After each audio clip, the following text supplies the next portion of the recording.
Thank you for the opportunity to talk to you guys, which I really very much admire, especially our Japanese believers who did great job for so long time. And I must say, the starting point of my research already has begun with Shashan's book on this footstep of Israelites, which led directly to Japan. So I start to think over again what kind of footstep we do have in Korea, for example. So my research began with that book and continued, and I did it, only for 20 years, but so, and from my background, I am not a historian. I'm a practicing lawyer, international lawyer. I work in financial transaction, and I teach law in various universities, especially European and German law. Actually, I'm living in Germany near Frankfurt. So this is my background. The topic of my theme is, if you allow me to share the picture. This is Jeremiah. You see that? Yes. Okay, great. Jeremiah 31:21. Set thee up waymarks, make the high heaps, said thine heart toward the highway, even the way which you wentest. Turn again, virgin of Israel, turn again to these thy cities. So my question here in my presentation is, what are these waymarks which shall help us to identify the Israelites? So Israelites in the dispersion were commanded by the Lord to set signs which shall help them to find their identity again and to come back. So I started with this first verse. And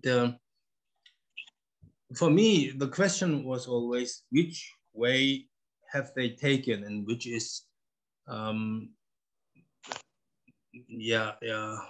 reliable from the scientific perspective. So I studied archaeology, linguistics, and other science which has to deal with ethnology.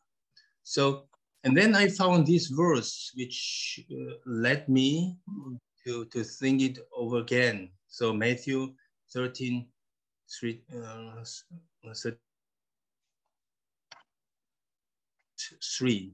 Another parable spake he unto them, the kingdom of heaven is like the leaven which a woman took and hid it in 3 measures of meal till the whole was leavened. So I took the parables of Jesus Christ when he's talking about kingdom of God. I took it seriously. I took kingdom of God. I said it with Israel. So if say Israel is like, and so on. So if I put Israel into kingdom of heaven, which it was in the Old Testament, I don't think that changed in the New Testament as Israel. Then it says Israel is like how they dispersed in 3 places. From there, it went into the hidden world or into the world, and at the end, the whole world will be turned into Israelites, or they will be mixed. To the whole was leavened. So I took this picture, how they dispersed, and in my opinion, there were 3 pivot points. One is Babylonia, 720 BC. And the second one is Carthage, 700 BC. And Chufu, 600 BC in China, where all the dispersion of Israelites began. The first,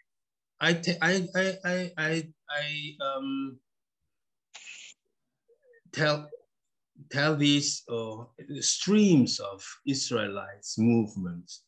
The first one, this Babylon stream, began in Mede in Assyria, and went to Parthia and the Pontus region, Ukraine, and Hungary. This first stream was described by Stephen Collins quite well, yeah, and also Liebenberg. This with a center in today's Georgia. The second, or let me take the third stream, Carthage stream. So I took Carthage as the first imperial state of Israel. So they first began Carthage with Phoenicians, but Carthage was actually an Israelite state. At that time, in the time of Rome, the biggest city in the world with 700 inhabitants. And this stream went to the west, first of all, Spain and England, and they went south to Africa and then America. And this is quite well described by Stephen Collins as well. So I refer to these two books. I'm talking about the second stream, Khufu stream, which began in China, the Chufu stream. It went to Liao and Kansu, and it came over to Europe, only a small part of it, of course. So via Silk Road and Samarkand, and they entered Ukraine, Hungary. So my concept is the total otherwise. So the dispersion began not from Babylonia and via Silk Road, came to China, but vice versa. So my theory is they came by ship via India, and they built a big community in the spring and autumn period in the time of Confucius, a community of Israelites, which became the center of China. And from there, a part dispersed came back to Europe, and they met exactly 380 in Ukraine, Hungary. These were the Huns, and some Sarmatians 100 years earlier. And the majority stayed in Asia. So part became Koreans and part became Japanese. So how can we identify them? So if we can find these waymarks and try to align them with the stream, we'll have much better understanding what we find in Europe, what we find in Asia and elsewhere. I have marked these three yellow points. These are states which had exactly the same name. In Caucasus, you find Iberia, 500 BC. You find in Spain, Iberia. Iberia is still called today Iberian semi-island. Iberia is the name of Spain. And you find Hebrew in China, 300 BC. They have nothing to do. They are not totally, that arose totally independently. But all these states had the same understanding about themselves. They understood themselves as Hebrew, as people who came over. And it can be traced back to the Jewish Hebrew word, Hebrew, Eba. And you can explain this phenomenon only if you take these 3 pivot points. So I'll discuss the way markers. I found many way markers. I will introduce you in my presentation 3 of them. Today only 1. So way marker 1 is Shoshan, the lily symbol, because it was displayed in the Solomon's temple, yeah, and it was for the Israelites very important symbol. So, and on the top of the pillar came the lily plant, and this is in the Old Testament called Shoshan, and with that the work of the pillars was completed. And how this Shoshan symbol look like is still displayed on the 1 shekel coin. Here you see on this side, on the left hand side, this is today's 1 shekel coin. And this was modeled after the first Jewish coin in Babylonia, 138 BC. So this was the Shoshan shine. And the second was this hibiscus symbol. It is in the Song of Songs. I am a rose, and it's in Hebrew, Hashabalet, Haba Selet from Saron, a lily, Shoshan from the valleys, from the Song of Songs. So this hibiscus is here, this flower, and it is displayed on a synagogue in Israel from 4th to 6th century. It is displayed in Israel Museum. You see this hibiscus on 3 places. And you find this hibiscus and lily symbol in a very famous songbook, a prayer book of Israel. Here you see this on this picture. Shoshan is hibiscus, and lily is much smaller here in the middle. You see it? Yeah. And I will go through a little bit beginning from Asia, how this lily symbol were took by these people, and from these way markers, you see in which direction they moved. Yeah.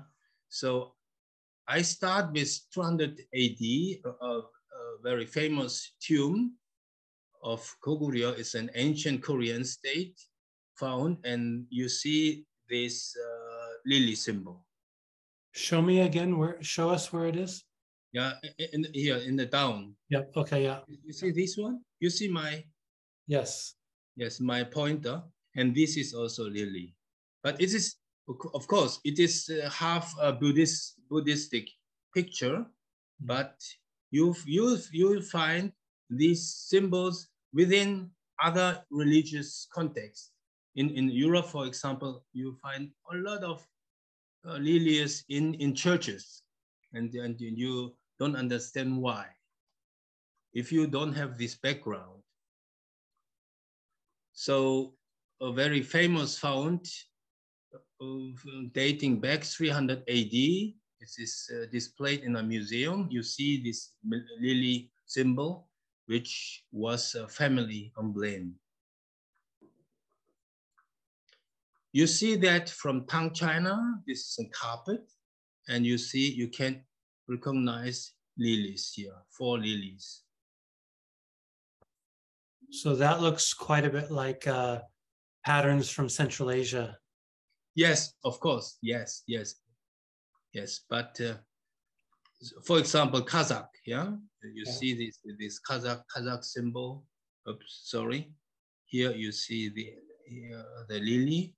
Right. So it was a kind of identity giving emblem.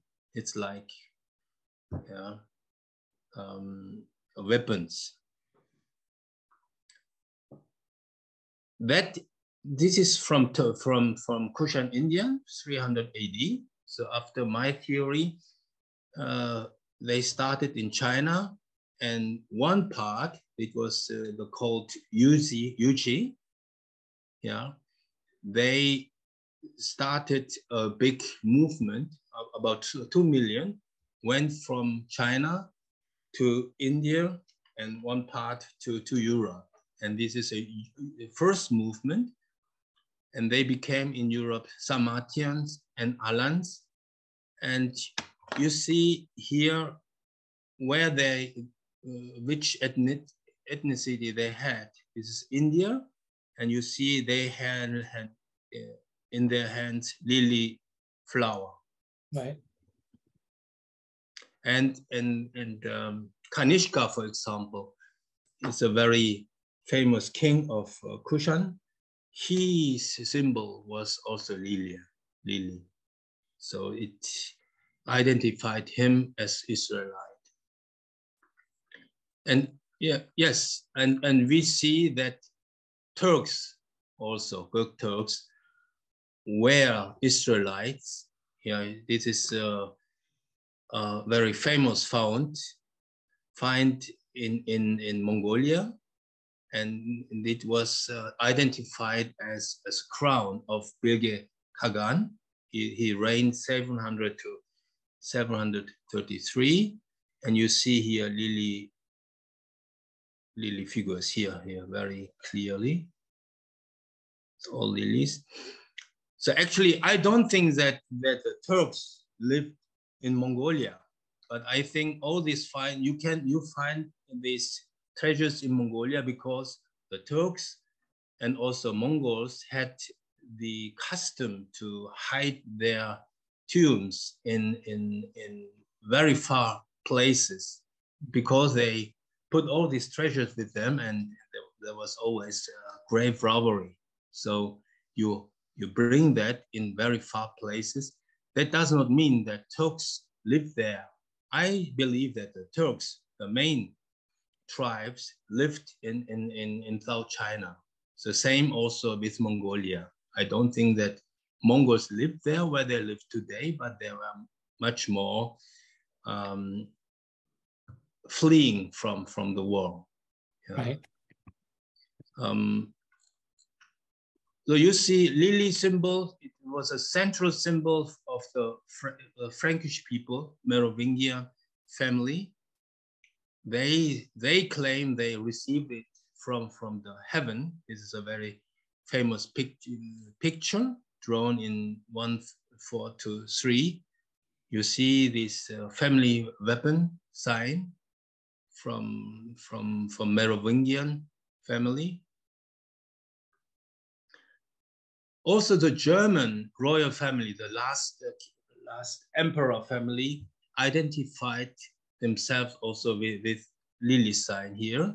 This is I took this picture from a church here in near Frankfurt, which was built exactly after the Hagia Sophia in Istanbul, which was the center of a Byzantine church, and they built this church after this mosaic, and you see everywhere in this church this lily sign. So Howard, I'm just going to make a quick point.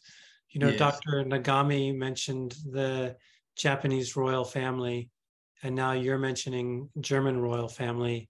Yes. And I know Stephen Collins has talked about royalty sometimes, and it'd just be interesting if there is like an Israeli link to some of these royal families. Yes, of course. Yes. You see that I believe the Germans are from Parthia. There is still a place in Iran today, which is called Kerman. And this is Karmani. Karmani is a Jewish tribe's name. So German are in fact gods. So you think Karman and German have the same link? Is that what you're saying? Yes, yes, okay. yes. So, and they went north and they met the Huns and entered Europe together. Right, understand. There's two Kyrgyz with us today, and I think there's a place called. Is there a place called something similar to Karaman in Kyrgyzstan? Oscar and Joldosh? Karman is, I think, the Persian word in Kyrgyz means the hero. Hero. What I know. Is there a place called Karaman in Kyrgyzstan? There are a lot of many places because this is a usual word in Kyrgyzstan. Kaharman, Yeah. from Persian comes to Turkic languages and it becomes Karman in Kyrgyz. Right. It means Okay. that Kaharman or so on. Right. Okay. Interesting. Yeah, Howard, keep going. Thank you, Oscar. Yeah, I'm now nearly at the end, so I will show some what have become with these symbols today. So we find many lily weaponry here, flag of Hungary, and once you go there, you see these here, these lily, Bosnia, many great families here in England, yeah, for the English British monarch, and family Medici in Firenze, and the Fugger family in Germany. So in the Middle Ages, they could identify themselves with these signs, and they took business together, and that made them very rich. Medici, Fugger, and thereafter. So because without knowing that they are Israelites, they Right. totally forgot where they came from, and Right. because also the German think they come from Sweden, from the north, but it is total. It is historically proven it is not the case. They come from the south, Right. from Iran, in Right. fact. So it was my first waymark marker. So if you have, of course, I know you have 1,000 questions, but because it's really new, I guess. I want, from the Japanese side and from your side, I want a map with a timeline. That's what I want to see all of this on a timeline. I wrote a book, which is not published yet, but I discuss it with academia in parts, and then I map it as detailed as possible, which can be proved by archaeological finding, and which cannot be denied, of course. I believe only in archaeology. I don't believe in documents which can be always be falsified. Right. We will, if you are selected to speak, we will contact you. We'll let you via email or personal message somehow. We'll contact you.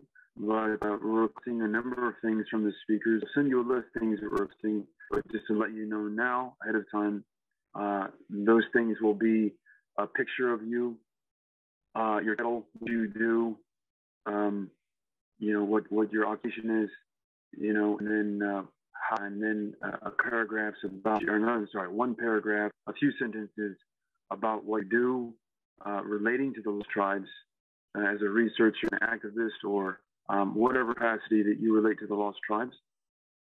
And and that's just kind of what we're requesting. And we'll, as I said, we'll contact you in advance to let you know if you've been selected, and then also what will we require. Also, one more thing is we would like to publish a book. We would like to, PS Halkip would like to publish a book with all the speakers' information that we speak about. So if you're presenting on, say, if you're presenting on the migration routes to the Silk Road of the Lost Tribes, then if you're presenting on that at a conference, that's going to be speaking on, then we would like for you to submit a paper or an essay, rather, an essay that describes this migration to the Silk Route. So what you'll be speaking on. So, and we would like those essays to be submitted no later than August of this year, so that we will have enough time to edit, to review, and to publish the book. So that when the conference comes, we can actually sell the book and raise funds for maybe another conference or whatever to pay for the expenses of the conference. So that's kind of the plan. Right. Thank you, Catriel. I think there's going to be a lot more than just a academic symposium too. I think it sounds like there's going to be arts and dances and culture. Yes. So, yeah. Thank you so much. Thanks for sharing.